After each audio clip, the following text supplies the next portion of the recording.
আমরা ঐশ্বরিয়াকে টেকনিক্যালি বিয়ে করতে পারি, কিন্তু এটা আসলে প্র্যাগম্যাটিক বিষয় না। আমি আমাদের এখানে অনেক ইমপ্র্যাগম্যাটিক স্বপ্ন দেখছি অনেককে।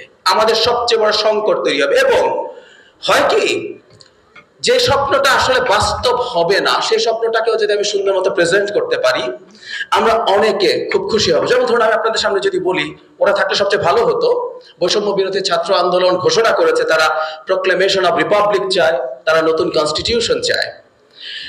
এ দুটো জিনিস তারা যদি চায়, মানে আমাদের একটা সেকেন্ড রিপাবলিক, আমাদের একটা নতুন রাষ্ট্র হবে, আমরা সুন্দর মতো গুছিয়ে একটা দেশের কনস্টিটিউশন লিখে ফেলবো, আইন লিখবো, পরে বের করে দেব, তাকে সেই করবো, আমরা বিপ্লবীরা বসবো, দেশ পরদিন থেকে অতঃপর সুখে শান্তিতে বসবাস করিতে লাগিল। এটা ঐশ্বরিয়াকে বিয়ে করার মতো ব্যাপার, I believe. You may disagree, এবং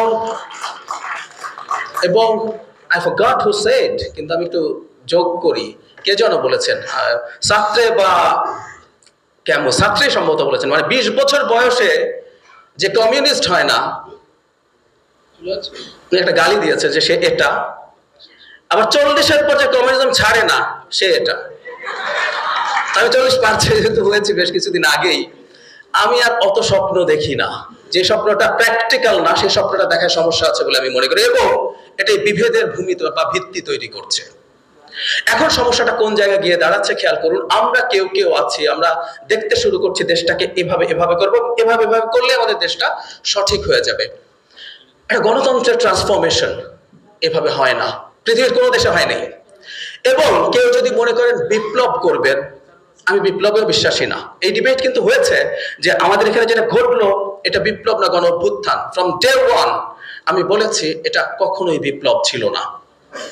বিপ্লব হলেও বিপ্লব কোনোদিন সাফল্য আনতে পারে বলে আমি বিশ্বাস করি না। আমি আসছি সেই জায়গায়। বিপ্লব না কেন অনেকবার বলেছি, আজ এখানে আবার একটু বলতে চাই।